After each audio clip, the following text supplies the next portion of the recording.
You guys are averaging 88 points. You've gone over 100 for the third time tonight. Are either of you surprised at all by the offensive production this group has had, considering most of you are new, playing together for the first time this year? I wouldn't say I'm surprised, just because we have so many offensive threats and we have a lot of older guys. And one of the good things coming with experience is just knowing how to play. We have a lot of guys who have reached big milestones over their careers. We have a lot of scorers and a lot of offensive threats that, you could just go on and on. Even guys that, don't always show it. We just got, like, anybody at any given night could kind of go off on offense. So it's not really surprising to me. Piggyback what he said, like, got a bunch of older guys, and I said it in my interview on the court, like, when you got, like, older guys, you kind of know how to play and you know the game a lot. So, like you said, like, anybody can go off at any given time, any night. So I think we just starting to learn how to share the ball a lot, and knowing that, like, your brother gonna give it back. If you make one more pass, you might get it back. So You had a stretch there in the second half where you had 10 points in a minute and a half, and you looked like you were obviously feeling good. You started skipping after one of them. Did that timeout that they took after that come at a bad time? Were you hoping to just keep shooting and not take a breath? Well, yeah, I definitely would have liked to just keep, getting them up, but I think after that, like, got a little bit tired, and I didn't want to just start just throwing stuff up. So, it was good to get hot for the time it was, and it was good for the team, got our energy up. I gotta ask, with the fro and number 8, is it like a little Mamba mode you just went into right there? I like to think so, but I don't want to. Shout out to Coach. Matt, how are you feeling tonight? As far as, coming off some of those back spasms and things that you've been dealing with, would you say you're pretty close to 100% at this point? Yeah, no, I'm feeling good. It's more been just conditioning for me, get my conditioning back. But coaches make sure to keep me in practice, and we get up and down a lot, and so I feel like I'm kind of getting where I should be. I asked Coach Enfield, as you guys get ready for Virginia in conference play, where do you guys feel like you've grown the most from game 1 to where you are now? I would say from game 1, like, we had a bunch of new guys and new coaches and just a new program. I think it's finally starting to get to the point where we're like figuring out how to play as a team. And now I think it's like you can kind of see it from game to game. Each game, like, realizing that we're getting better. Like, every practice we're getting better, moving the ball along with each other. So I would say that's really just it. Like, the more games you play together, the more it's gonna start springing together. When you put up 100 plus, it's easy for us to ask you about the offensive end, but what did you guys think of your team's defensive performance tonight? I think that we definitely have to get better. Our three-point defense.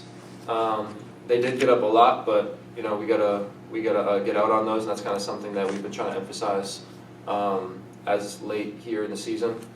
But I think overall, we're getting better. The more we get to know each other, the same kind of answer that he gave for the offense is kind of similar to the defense. The more you get to know each other, all sides of the ball kind of start to click. You start to have each other's back. Guys' tendencies, when he gets beat here, when to rotate. And that's just all coming getting to know each other. Matt, is there a different mentality you have to take when you switching from the 3 to the 4 in terms of what Coach Enfield wants from you on both ends of the floor, or how do you see that? Yeah, definitely. I mean, with Enfield's offense, everything's can be kind of interchangeable depending on what we're doing. But yeah, I would say so, because defensively you're guarding a big now, and you're not necessarily on the wing on offense. You kind of dribble handoffs and some screens and stuff like that. So I think so, but I try to just either way keep the mentality of play as a team and try to play aggressive in terms of just hunt rebounds, whether on the 4 or the 3, and because we have the 3, 4, and 5 always crash. So I kind of try to keep the same mentality, but every play is different.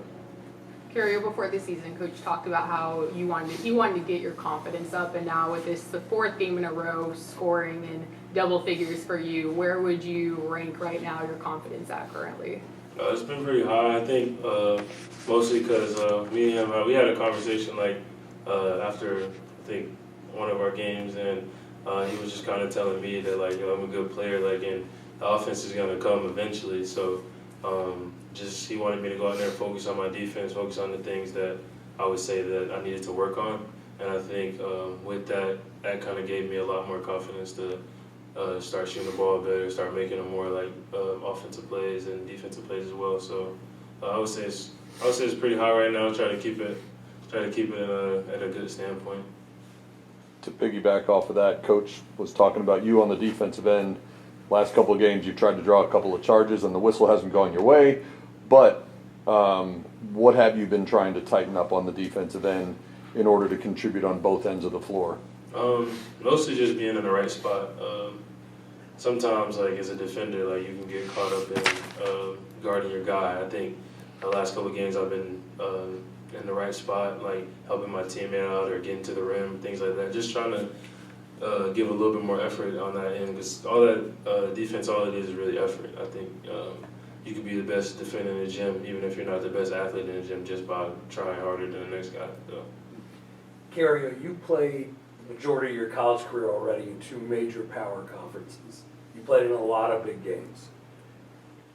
Going into ACC play now, do you look around the room and feel as though, you're there as that support, almost that mentality as senior leadership in a sense, to some of these guys who have not been through some of those wars that you have? How do you view yourself in that role here at SMU, getting ready to go to the ACC?